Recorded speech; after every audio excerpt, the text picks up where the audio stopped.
people who are above 45 with critical ailments. So my parents got vaccinated today morning. They never wanted it, but I said, listen, get it done. It's no point just putting a brave foot forward. And then we will start getting vaccinated. I still don't fall in the bracket where I can still say that 45 and above I can get the vaccine. So we will start getting vaccinated. I think March end or early May. Kids are not going to get vaccinated. So the vaccination drive is going pretty well in India. Yes, that's good. That's very good. Did your parents say anything about side effects? Were they okay? No, so we have two vaccinations which are produced in India. One is very strong, has some side effects which are predominantly your body ache, some kind of mild temperature, which everybody gets when we get vaccinated as kids. So, but they haven't complained of anything since morning, so I'm sure they are okay. Oh, great. So let's hope it goes well, because India has sent vaccinations to France. Yesterday, 3 million doses has gone to France. Around 7 million has gone to UK.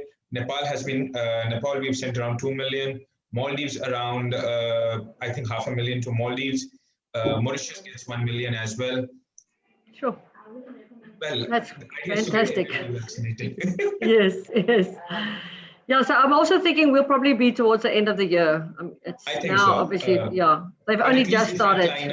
Frontliners and elderly people start getting vaccinated, and then they should permit people to travel. That's where our business will revive as well. Otherwise, if we haven't exactly, because so already Mauritius have said that they won't allow people to enter unless you have the vaccine certificate. So I'm sure, so I'm sure lots of countries will probably start doing that. Not that Mauritius's borders aren't open yet, they're still closed, but they have said when they open, then you would have to have a vaccine certificate. It's the same with Seychelles. Seychelles is doing the same. So we have they? Yeah. But from India, they don't need, because we are right now, surprisingly for Indians traveling to Maldives now, we are the largest travelers. There are almost 10,000 Indians who've already been. But I don't believe those numbers, because there would be at least 50,000 who've been to Maldives in the last 2 months. And the second ones are the Russians. So Indian, Russians, then you have Ukrainians, then Germans, and the Brits after that. So these are the largest travelers. Now, because Indians, they say that if you are spending the money to go to Goa, might as well spend maybe 200 or 300 rands more. The ticket cost is same to Maldives. You have a better experience. The hotel cost is almost the similar price. So it's a new experience for Indians to go down to Maldives. Okay. And that's great, honeymoon in Maldives now. Oh, good. That's so is great. It okay? Quickly check the Angela, you have to give me the access to I have Manan, so it's all these. So you should be host now. So you're welcome to give it a try while everybody starts joining. You see it? You see it? Okay, so let's see if the video works well.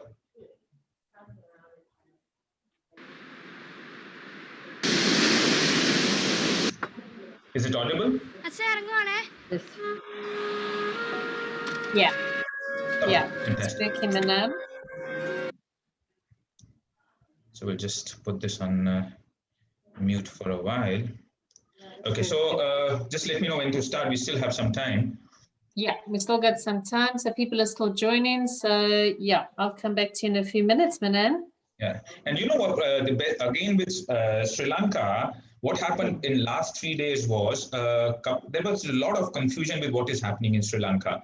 What is also happening in Sri Lanka is there is no compulsive quarantine in Sri Lanka at all. So even if you want to stay for 3 nights or 5 nights or 7 nights, you are permitted to arrive into Sri Lanka and stay. E-visas are very easy to get in Sri Lanka. It's extremely, extremely easy. You get 25 minutes, you will get your visas online. It's very easy. 2 things you have to keep in mind. The costs have also gone up radically by $100. But these are the mandatory costs. The cost would be with regards to your PCR test, which needs to be done after every 3 days or after your arrival. So there are 72 hotels which have been approved right now for the tourists to stay in. So within those hotels, there is a PCR test which is being conducted. So you get your PCR test. After 3 days, there will be another PCR test done. And before South African travelers will be leaving from Sri Lanka, because they would also need the test done before they board the flight, there will be another test which is going to be conducted.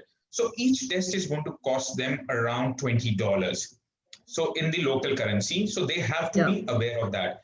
We can bundle that up in our cost, or we can let the client, and if the clients wants to pay, they can pay there directly also.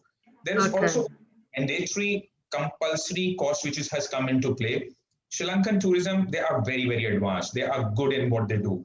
So they have engaged a local insurance company as a part of covering up all eventualities, any hospitalization. So what they have also done is there is a mandatory cover of $50,000 per person, which is going to cost you $12 per person. So that is also the mandatory cost. So what if the client has their own insurance that would be up to 50,000? That's a mandatory insurance which everybody needs. So you have to buy it there. We can't buy insurance from South Africa. Okay. So your travel insurance is separate. This is the health insurance. Okay. So you have to buy it once you would arrive in Sri Lanka. Like I went there 3 weeks back and 4 weeks back, I had to buy that insurance. I only stayed there for 3 nights, but I had a test done from India and I had a test done on my return back from Sri Lanka again. So they are very, very, very efficient. So there is just mild waiting hours, or probably 3 or 4 minutes to conduct those tests. They are pretty efficient. The population base is small, not like India. So they are efficient in what they are doing. And this health insurance, how much was that, did you say? $50,000. But what do the client pay? $12. $12, okay. $12 per person. And what if you do fall ill there and you have to then stay there for 2 weeks or whatever, can you use that health insurance to pay for your accommodation, or is that not covered by that? Health, God forbid, if somebody falls sick and they have been quarantined, that is the purpose of health insurance. So the health insurance will cover any medical treatment for the value of $50,000 in Sri Lanka during your stay. And if you are extended for 12 days, it is anyhow covered within that $50,000. All right. And then would they be required to stay at government appointment hotels, or can they then just remain in the hotel that they are already staying at? See, the hotels what have been shortlisted for foreigners are very, very good. And if God forbid, if there is a case of COVID positive patient, they have to stay in the prescribed quarantine institutions there. Yes, so it can be hotels, it can be hospitals, it can be a homestay. But I am sure, Sri Lankan government is very, very methodical. They're not going to put them into any a place which is compromised at all. So they are good in what they are doing. Yeah. Okay. And the idea is not to fall sick, and the idea is to protect any eventuality there. Exactly. Yes. Okay, that's good to know. Thanks. That's like a little bit of an extra. Because Sri Lanka, I think it's going to pick up soon. The flights are starting. I was speaking to Angie a few days back. Qatar is flying into Sri Lanka. You have Turkish flying into Sri Lanka. They are offering some crazy deals as well. And then I believe rest are European carriers. Most, in my opinion, I think you will soon have Malaysian flying as well out of South Africa. That's what that's what the grapevine says. If Malaysian comes back to South Africa, you got a new carrier which could fly into India and into Sri Lanka again and have a new destination all of a sudden. Yes, so yes. I was sitting with Malaysian India guy, so he told me that Malaysia might start flying to South Africa. So I don't know how far this is true, but if that happens, it allows another permutation as well. Cathay will start flying very soon into South Africa. Right now, they're only doing the bubble flight. Yes. And once Emirates opens up, it's going to be fine then. Yeah. Yes, I'm sure with all the vaccines happening, it'll be quicker than what we expect, I hope. Absolutely. Yes. So, are you based in India? Are you in India? I am very much in India. This is the longest I've stayed in India. There was a time I used to travel for almost 190 days in a year. So this is like, for last Last 1 year, I have not traveled. I am traveling within the country, but I have not traveled out. The only flight I took was to Sri Lanka via Doha, Okay. because there is no direct flight into Sri Lanka at the moment. No. It feels weird to be at home so long, hey? Yeah, your partners are not used to seeing you for that long, so they feel a little agey as well. You're taking up their space for so long. Exactly. Okay, Just give me a heads up when we are ready for it. Okay, Manan, I think we've got everybody that's joined pretty much now. So, hi Manan again, and thank you everybody for joining. Today we're in South India, Kerala, very stunning destination. So I'll leave it over to you, Manan, to carry on from here. Thank you. So, welcome again. Good morning to you. Namaste from India. Once again, Angela, am I audible? You are indeed. Fantastic. So, carrying on with the series of our presentations, or probably I would say the destination knowledge, Angela and Angie, they were pushing me to start doing Kerala again.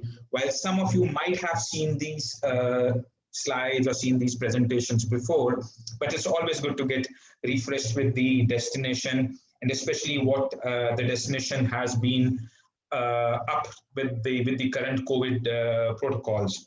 So Kerala is as good as one complete country in exclusivity. It's a destination which has sold by itself in India. So before I start talking about Kerala, I just want to run this small video which would allow you to just have a quick feel of a daily life in a typical Keralite holiday, a typical day in Kerala.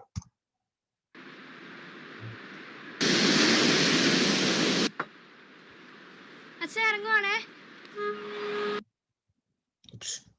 Forgive me. We will have to restart it again.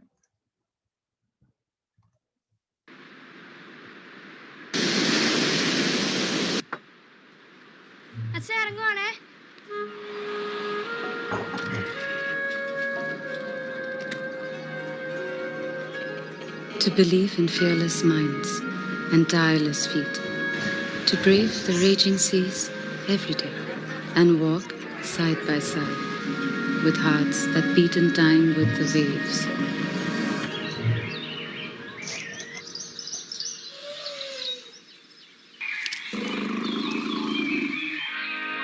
To revel in the innocence of forests and the wisdom of ancient ways.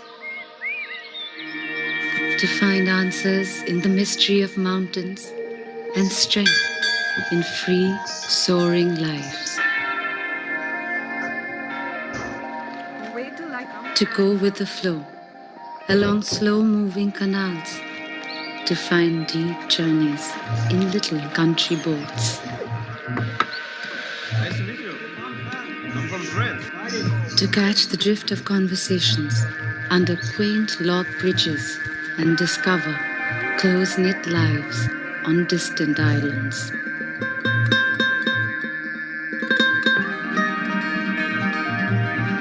To find magic in the everyday and eternity in the ordinary. To meet gods who walk the earth and men who trek the heavens.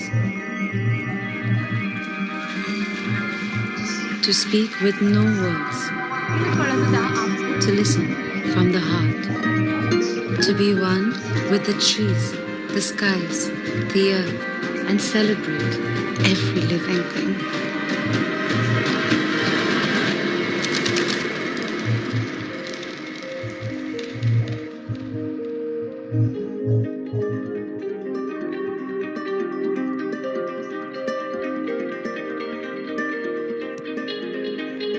To walk the ancient streets that run across cultures, beliefs, and ideas.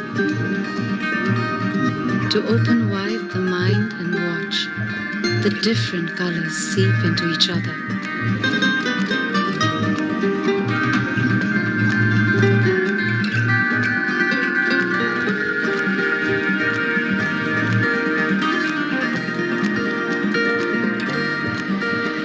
And let the courtyard of the world make us human all over again.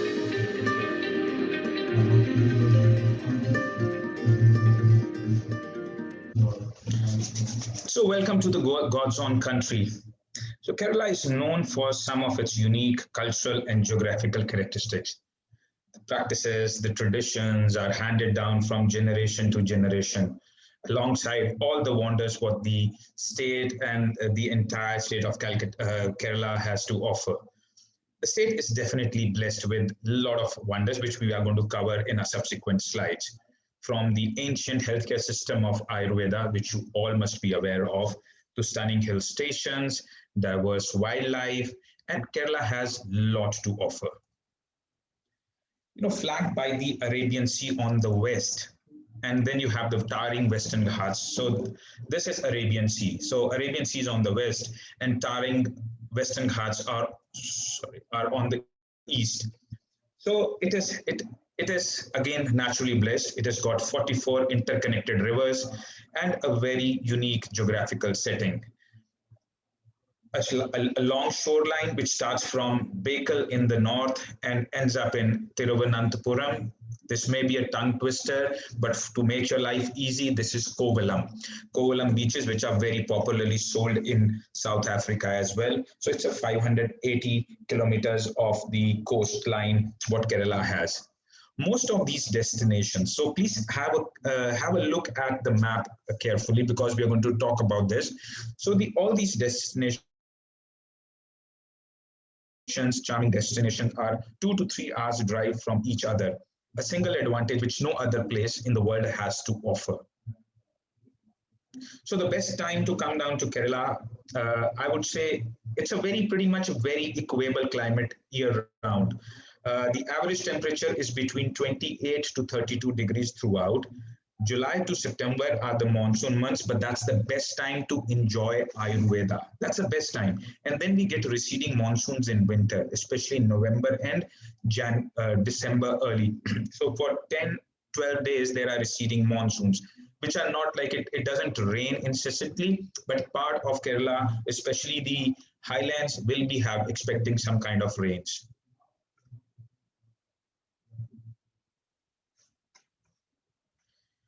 So why Kerala? The best part is, it's one of the most progressive states in terms of social welfare, quality of life. The state also boasts in India to be the first state to be 100% literate. It has the highest life expectancy rate, lowest CMR, which is the child mortality rate as well. Let me come to the map again. Again, it's located at the southern west coast of India. Cochin, which is here, and Thiruvananthapuram, which is Trivandrum, are the two international airports.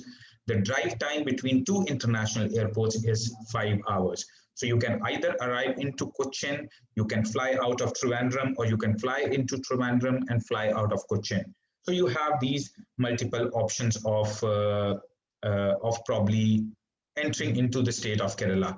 Otherwise, it's very well connected from Delhi, it's very well connected from Mumbai, it's very well connected from other metro cities as well. So this is a typical welcome what you're going to get in Kerala. People are smiling, they are very humble, they are very educated.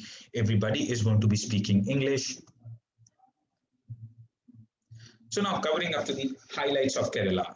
Why Kerala? So we have these, so we covered this slide. It has got hill stations, it has got beaches, it has got backwaters, rivers and dams, which are either man-made or natural, wildlife sanctuaries, national parks, historical spots, which may include forts and palaces. They have stunning festivals and some amazing waterfalls. Now, waterfalls, you may consider that, this is not something that any client would like to stop at, but they have some stunning cascading waterfalls, which I'm going to cover in my subsequent slides. So again, this video, some of you may have seen this, but at least it entices you on a bit of Kerala as a destination. So after this video, we're going to be covering the destinations.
So I'm going to again come back to this map. The reason why I want this to be shown time and again is because some of these places are like very difficult names to pronounce. So let me just divide Kerala for you in 3 geographical zones.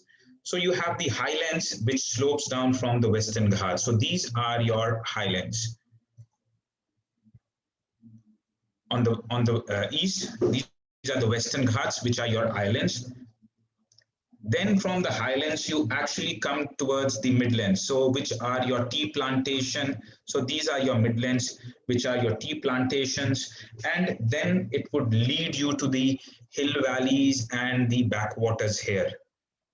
So this area is extremely, till this point, is popular amongst the domestic tourist. But when we come down further south, so starting from Cochin to Munnar to Periyar, which is Thekadi, to Kumarakom, where Alipi is, to Kollam, to Thiruvananthapuram, this is the area what we are going to be covering. So this is also, the entire state is very green. So when you are there for an average of 7 nights, it's going to give a very calming experience. So we start with our beaches. Kerala is a home to some of the spectacular beaches that usually will take your breath away. It's very stunning. 560 kilometers of the coastline, starting from Bekal in the north, going down to as south as Cape Comorin, which is called Kovalam Beach, which also crescents into 3 different beaches adjoining each other as well. So most of the beaches will have some great resorts. Some of them are very eco-friendly in nature, ideal for I won't say ideal for sea swimming, but ideal for a lot of water activities, aquatic sports, sunbathing, Ayurveda again. Now, hill stations in Kerala, the highlands in Kerala, most of the hill stations are towards the windward side of majestic Western Ghats. Kerala brings to you not only a magical tryst with the nature, but also, most of these lush, mist-clad hill stations will give you an experience of various coffee and tea plantation, wildlife and flora as well. Munnar, Devikulam, Kozhikode, Wayanad are the popular tourist spots, which we are also going to cover in our subsequent slides. Most of you are aware of this thing called the houseboat, extremely popular across the world. And this now, people are actually coming to Kerala just to experience the houseboat. The backwater region in the state of Kerala are the most popular tourist spots in the world. The backwater experience is one of the lifetime experience. Alleppey, which is also known as Venice of East, is popular for all the houseboat experiences. So a typical life on the backwaters may appear like this. So a quick video again for your eyes.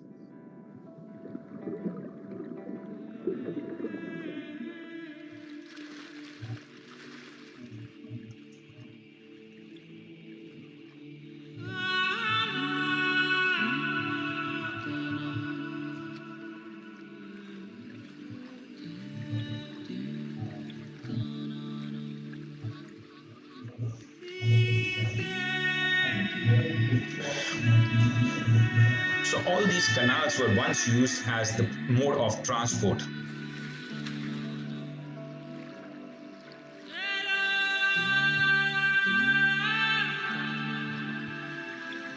They still don't have the roadways there in some of the areas, so they still use these waterways.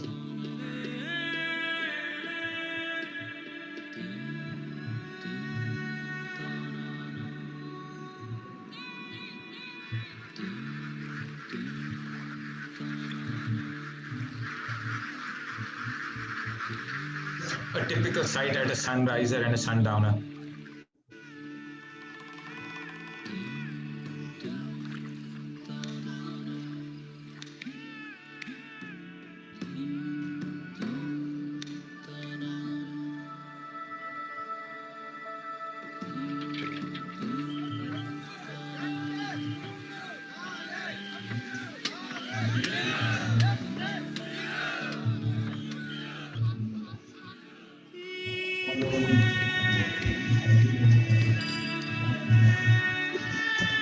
The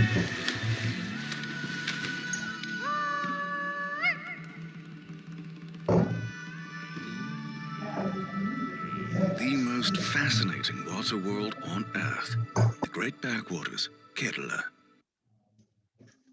So eco-reserves, bird sanctuaries, national parks, tiger reserves.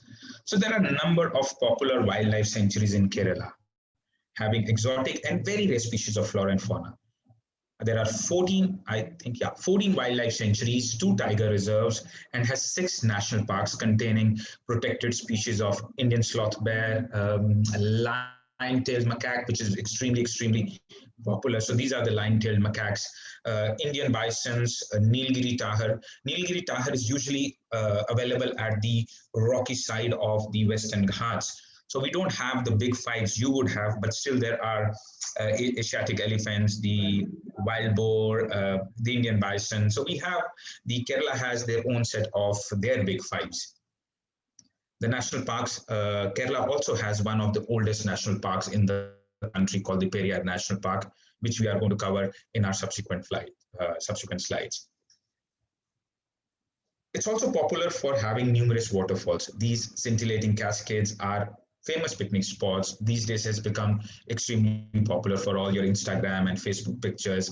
Most of these waterfalls are usually seen when you are driving from highland resorts and moving into the Midland side where the coffee plantations and on the Western Ghats would be. So if you are going from the plains, which is your lowland side from Cochin to Munnar, you will start seeing these waterfalls. And from Munnar, if you're going towards Periyar side, there will be at least hundreds of waterfalls, and some of them are really breathtaking.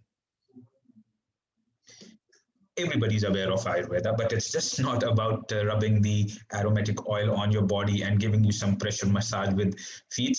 But yes, it's a comprehensive understanding of Ayurveda requires a detailed look into its long history, from its source to various interpretations it has to throughout the centuries. Nature actually becomes your physician, and the treatment entices many ways to boost your health and harmony. And especially during post-COVID, we will have a lot of clients who would like to have these tailor-made treatments for their systems. The therapy and the treatments are usually tailor-made, checking on so there are 2 sides of Ayurveda. There's a tertiary side and there is the aesthetic side. So there are people who would come for 10 nights, 14 nights, 1 month for having various treatments. But there will be few who will spend a week or 10 days just to come for digital detoxification. Probably few would say, I am there to just have a weight loss treatment. Somebody would come for skin therapies. Few would come for, and Indian mythology has bestowed Ayurveda. Ayurveda is a science in India. With a divine aura and a stature, considering its premise and perceived as directly gift from the god. But yes, it has a medical literature, scripted, and its detailed approach ensures that generation would gain the fruit from the natural science. So basically, what you will eat at the Ayurvedic resort is going to be as organic as what you are going to breathe. That's the fresh air. I walk through the virgin woods, dazed by its herbal secrets, its infinite herbs, fused to concoct a magic potion. These freshest of hand-picked herbs wrap me in an Ayurvedic grandeur.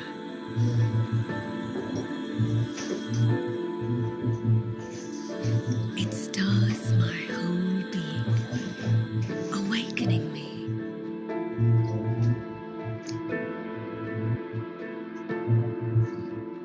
I surrender to its mystic goodness and watch myself melting away into a blissful warmth. Bliss, I whisper.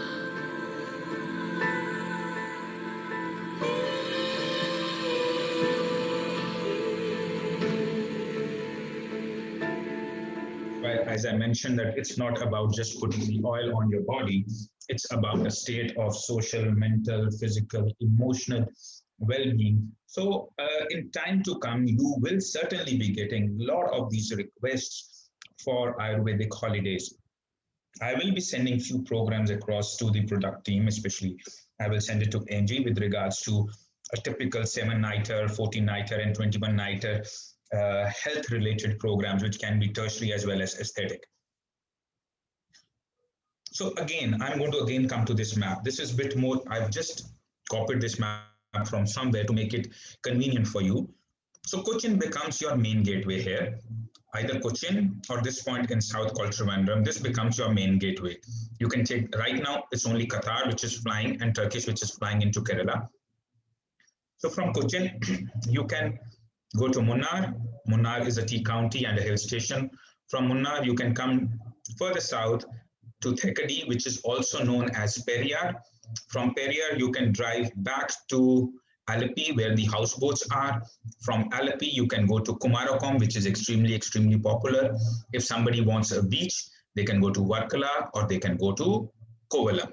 So we are going to be talking about this area, which is extremely popular amongst the foreign travelers. Yes, more experiential travelers will go into Kasaragod, Wayanad, Palakkad. This is more for the exploratories, people who would be interested in spending tides in the campsite, some amazing waterfalls. So this is more exploratory, but this is something which is which South Africans would love to do more. So Cochin, also known as Kochi, there is no direct flight from South Africa to arrive into Cochin. So either you fly into Qatar and fly into Cochin, or you fly into Dubai, or you fly into Abu Dhabi, unless there is a flight which is starting from, let's say, Hong Kong or Malaysia or Singapore, then that, or Thai as well. So they have very good connections into Cochin. Cochin is actually divided into two halves. The old Cochin is called Kochi, which is in the different area, and you can only reach that area by the boats. So your cars get actually docked onto the boats and they cross the harbor and to come into the Fort Kochi area. The newer Cochin is known as Ernakulam, where most of your modern hotels are. You've got all the Marriotts and the Crown Plazas and the Holiday Inns in that area. But Fort Kochi area is where your 99% of your sightseeing is. But the hotels here are very expensive. They are more boutique in nature, and they are mostly around, they are mostly facing the harbor, and it's very beautiful. This picture is from one of the hotels called the Brunton Boatyard.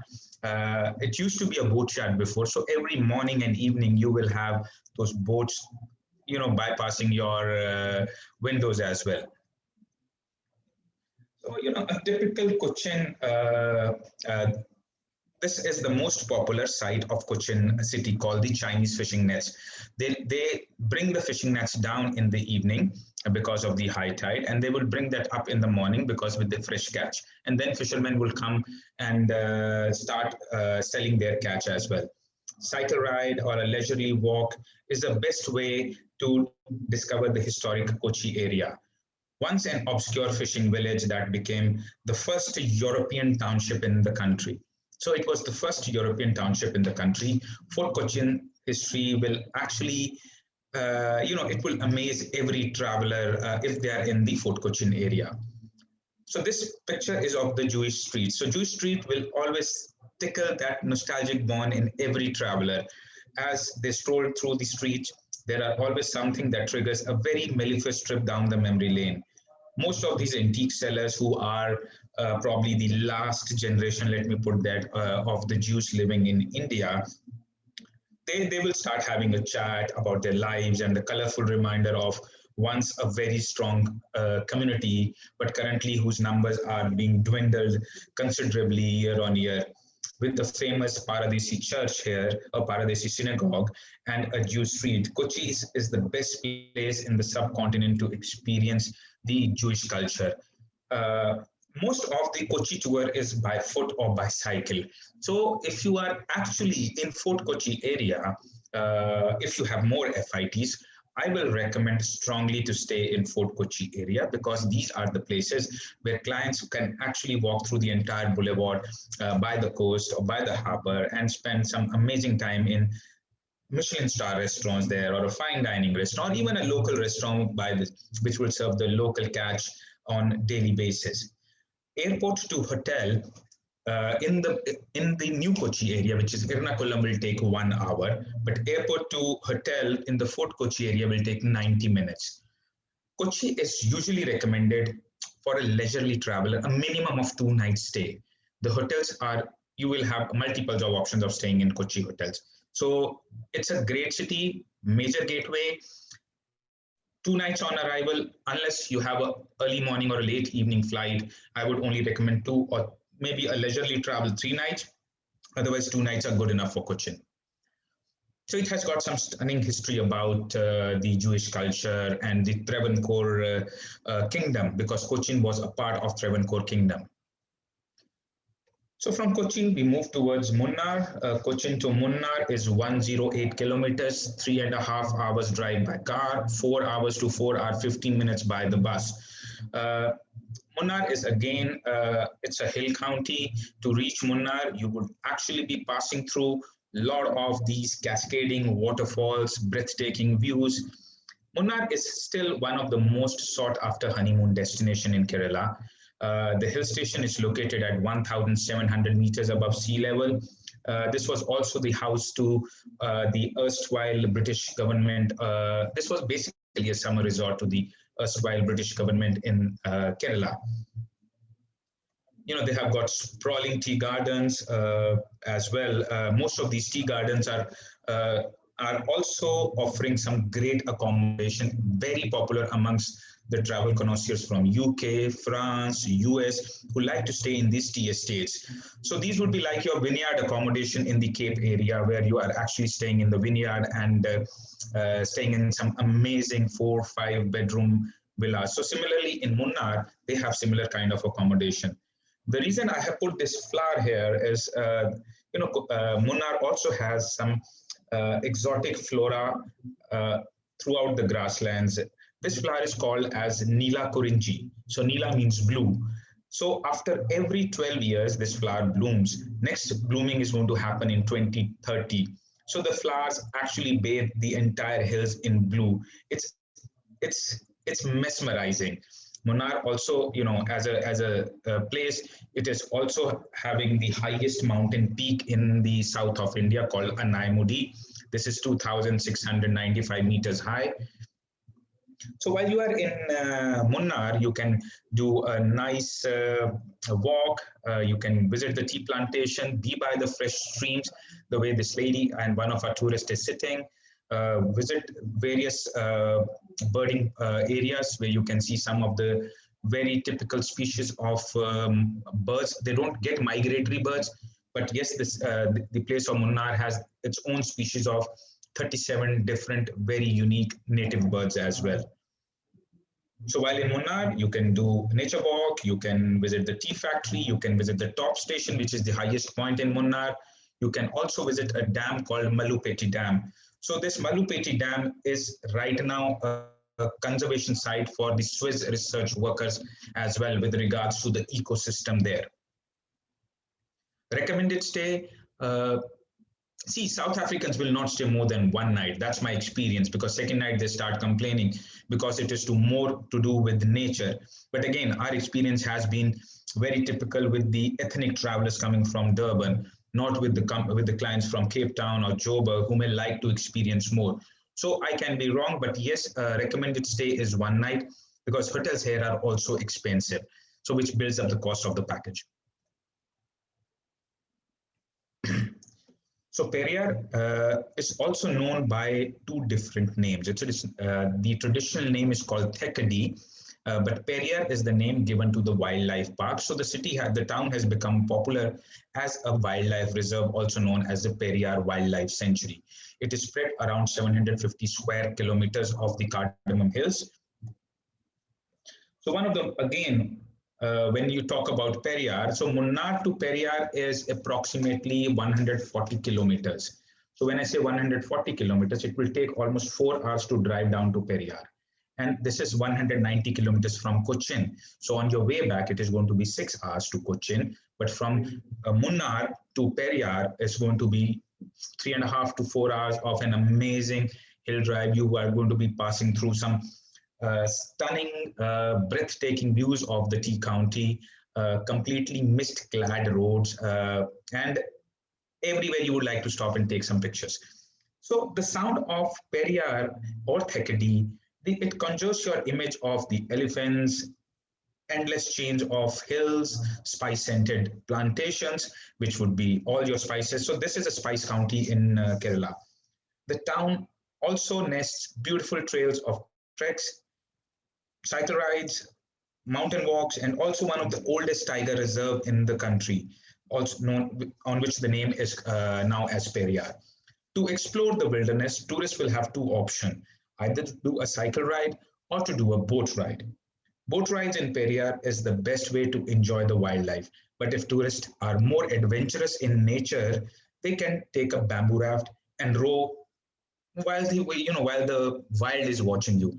So with regards to booking these boats, there is no booking which is taken in advance. So most of the guests usually get up in the morning, and our office will actually be doing those tickets right there at the counter, because they don't do any advance booking. So maybe when the clients arrive back into South Africa, they would say that we had to wake up because we had to stand in queue for the tickets. But that's the policy, and we brief the clients well in advance during their entire holiday. So Periyar also has some amazing flowering plants. They have 1,965 species of flowering plants. They have different species of grass, including the bamboo grass. So 177 species of grass. They have 150 species of orchids, like when I discussed the Nepal presentation with you. So they also have some amazing species of orchids. Periyar has got 60 different species of mammals, including the Asiatic elephants, Bengal tigers, the Indian bison, sambar deer, leopards, and smooth-coiled otters. Nilgiri tahr and the lion-tailed macaque are usually confined onto the hilly area. It also has 265 different species of birds. Again, a very diverse ecosystem. So when I talk about 265 species of bird, this is a birder's paradise. So you have a grey hornbill, you have a jungle babbler, Malabar trogon, Indian pied hornbill, the white-bellied trippy. So starting, it is not just one bird. We're talking, so I'm not a birder, so I just remember a few of these names because they were easy to remember. So the idea of telling you is that there is a lot to do in Periyar. Recommended stay, 2 nights. But yes, if you have a birder or an environmentalist or somebody who is to do with ecosystem, they would like to take more than 2 nights holiday here. So you can easily suggest 3 nights of holidays. A lot of hotels are built around the philosophy of conserving the ecosystem. They are more organic in nature. They will grow their own food as well. Most of the hotels will have we call them the Ayurveda therapy centers. So great place to be in. And after 7 o'clock, you're not allowed to be outside your hotels because of the fact that this is a jungle.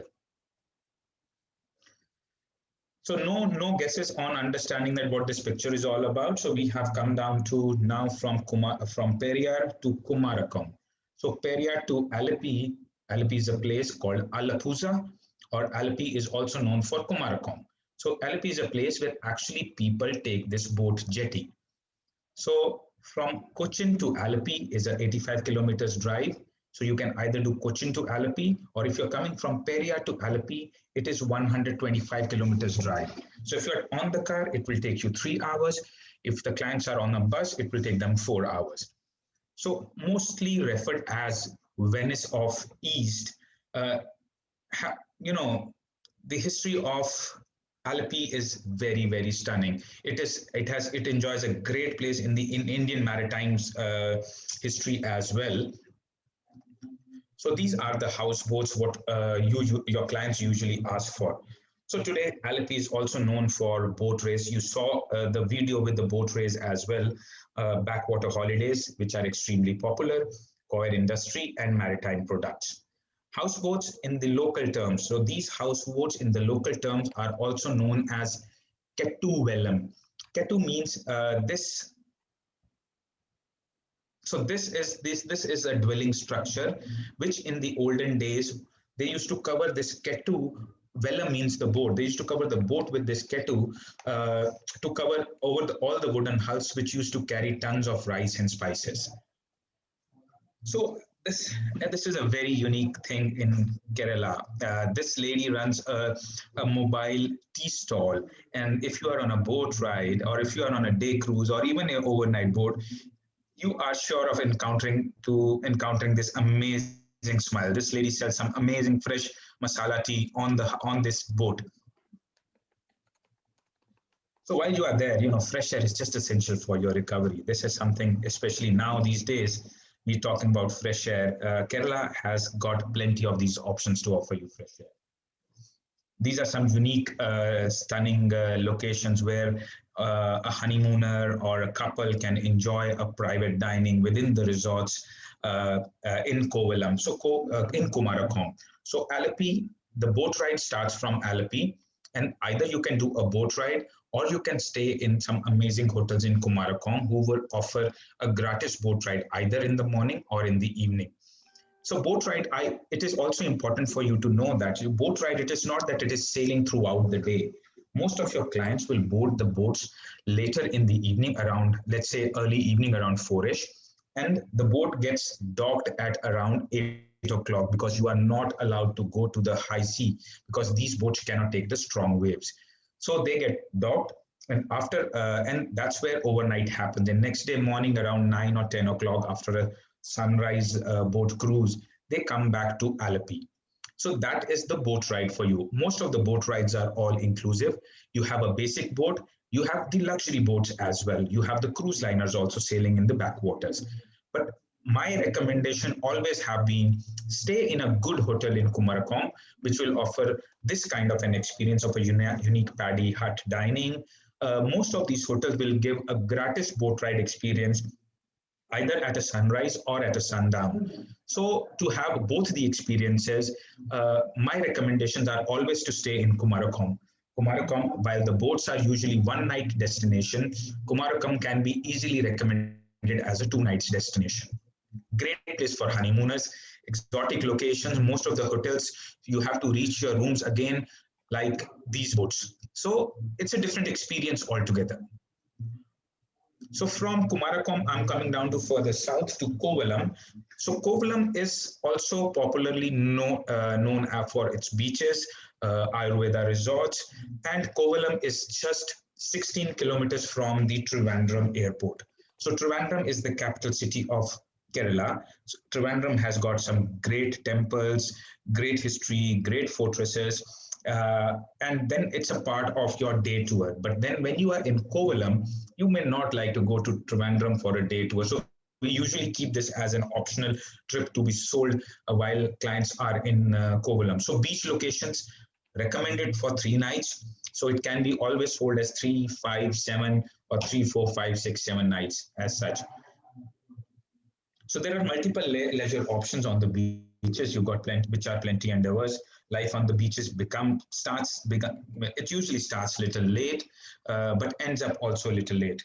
Trivandrum is just 16 kilometers, has some amazing experiences with regards to culture and seeing a very authentic, unaffected Kerala life. Mararikulam. So when you move little north from Kovalam, you have this stunning beach area called Mararikulam, which is now gaining a lot of international accolades. It is the fisherman village. It's a place where you can actually be a part of the daily routine of the fishermen. So Marari Beach is also known as Mararikulam. 90 kilometers drive from Cochin. Let's say 2 hours from Cochin, 2 hours from Kumarakom, or 4 hours from Kovalam. It is very well connected within the circuit. So if you are not doing Kovalam, you can actually do Mararikulam. But this is more for the experiential travelers and not for somebody who's looking for some excitement or a nightlife on the beach. No, it is not going to happen in Marari. So being a fisherman village, life is very rustic there. So you're going to see some very unaffected smiles, genuine people, at absolutely raw in their behavior, but very gentle behavior.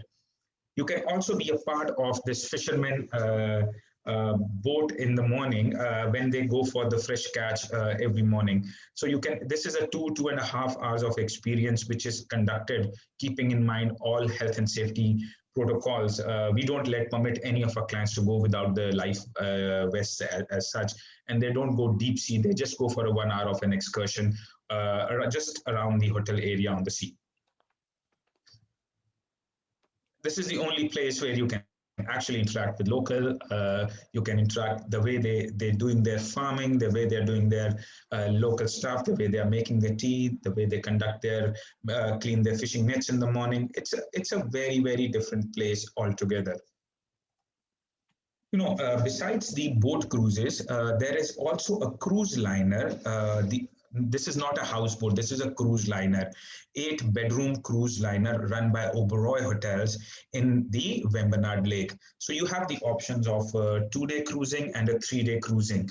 So these are the destinations what they cover, but this is a uber luxury product in that area. So in case somebody wants to get themselves spoiled at the end of the tour, 2 nights of, 3 nights are actually too much.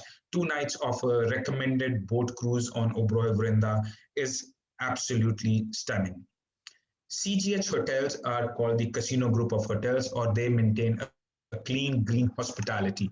So it's the only eco-friendly hotel company in the country, and they have 17 hotels in Kerala. One of the finest, one of the most beautiful hotels, great location, and they beat everybody down when it comes to hospitality. So these hotel chain are existing. They are the local Kerala hotel chain. So they have hotels in Kerala and they have hotels in Tamil Nadu as well. But great hotels, great location, great services, no luxury and no opulence. So they keep it simple and absolutely organic in nature. So a recommended stay in Marari would be again for 3 nights. But if somebody doesn't want to stay for 3 nights and want to go to Kovalam, where there is more life, more activity, then I would recommend them to stay in Kovalam. So, you know, this was a very interesting campaign by Samsonite. So I just picked it up and I want to run this through before we come to the next slide. One Mr. Nambiar from Alipi has glanced at his door for the 23rd time today. This is our situation these days. We're just waiting for our clients to pop by. Jancy has repeated her week-long routine of waiting at the airport and then going back home. The veteran Mr. Nair can't seem to reach for the colors he longs for. And Fatima's legendary curry mean fry is missing its secret ingredient.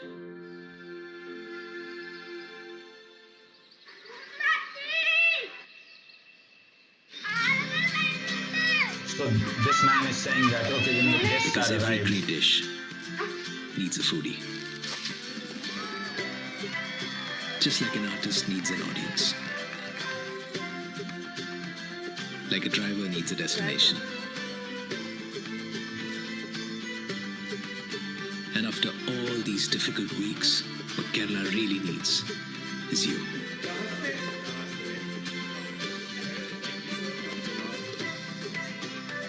Come, let's revive Kerala tourism.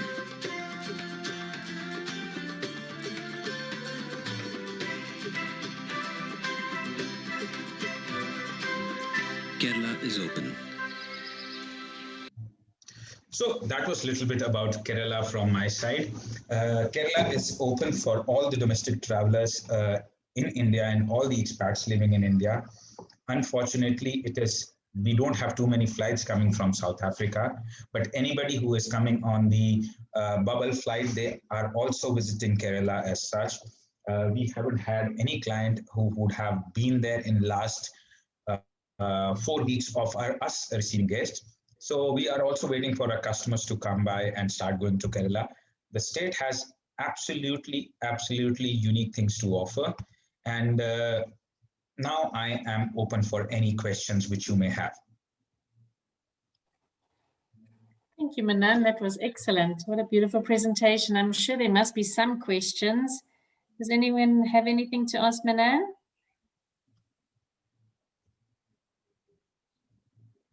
That's a happy lot.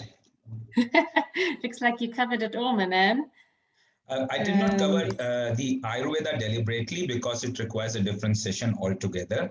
And but what I would like to propose is, Angela, if you are okay with it, maybe I would like to do a session on Indian cuisine. Why don't we do an Indian cooking session one of the days, and I'll send you what all everybody would need as an ingredient. And then let's do it on a weekend when everybody's not in office, just 45 minutes to 1 hour session. Would that sound any interest or be of any interest to the team or to your colleagues? Sounds great. I don't know. Let everybody comment in the chat box food or for comments. the next episode. So if there are any questions, yes, please do ask me. Okay, no, it looks like everybody says that sounds great. I've got a question, please. Do you want me to start my video? Sorry. Maybe it's... Yes, please. Yes, hi, I'm Kirsten, Genko Travel. How are you? Hi, it was really interesting. Thank you so much for all the information. I just have a quick question. You were talking about the drives between all the places and how long it would take to get from one place to the other. Are the road conditions very good, or what could I tell my clients, you know, when they say that they would like to do more of a round trip? Should they maybe know that the road conditions aren't that great, or because it seems to be a longer drive? You said for like 90 kilometers you take 2 hours, which, you know, on our highway would take, for example, only an hour or so. What would the road conditions be like there, so that I can explain it to them? Kirsten, hi. Most important thing for you to understand is that on the Indian roads, we are not permitted to drive beyond 60 kilometers per hour. So, and also from point A to point B, these roads are very narrow. They are like a typical coastal road. Let's say if you are in Durban and you're going from in the Blue Lagoon area from, so you would understand the roads are pretty narrow on that side. So the roads are narrow. The road conditions are absolutely perfect. Okay. However, we do not permit any of our tourist vehicles to go beyond 80 kilometers per hour. Secondly, the reason why it is slow, because they are, as you get into the hill county area, the roads are winding roads. It do take a bit of time for them to travel. Unless it rains, that's the only time the road condition gets affected. Otherwise, our road, I would not compare them with the South African road, because South Africa has one of the finest road system. But yes, they are in very good conditions. Roads are now in very good condition in India. There were times 10 years back when the roads were bad, but right now roads are in very, very good condition. The reason it's slow is because we do not permit any rash driving. Everything is monitored on the GPS. Secondly, there are roads which are winding and the roads are narrow. Okay, thank you. I just wanted to check on it. And in India, you know, the roads are also free. So sometimes you have the cows and sometimes you have the buffaloes on the roads as well. So keeping that in mind, we usually keep the timing on the safer side, so that to build the client's expectation from day one. So whatever timings I've told you, these are on the higher side, which also include half an hour or 45 minutes of the midway breaks as well. Okay. And then, for example, if they should stop at the roadside and there's something maybe to eat, what would you advise tourists to do? Because, I mean, is it safe to eat all the fruit and produce on the side of the road, or should they rather only eat cooked produce, or, you know? Most of the clients on their midway, they don't very early. They leave after a breakfast from the hotel, and they are usually in their next hotel before lunch in Kerala. And then if they are stopping, they're either stopping for coffee. Most of the roadside midway stop at that is compromised. But still, you want to try and pick up a local fruit, or somebody wants to have a coconut water, we encourage them to do it as long as they are fruits. But uncooked food, we do not permit, or we advise them not to have it. Okay. Okay. Thanks. That's all I wanted to find out. Thank you so much. Thank you. Thank you. Wish you all the best. Thanks. You too. Anybody got anything else for Manan? No, looks like you've covered it, Manan. That was an excellent session, and we'll catch up soon. Thank you very much, Thank you very everybody, for much. joining Thank today. you. Thank you very Thank you, much, and wish Manan. you all the best. Well, And let's all get vaccinated soon. let's hope so. Bye. Yeah. All right. Thank you. Bye.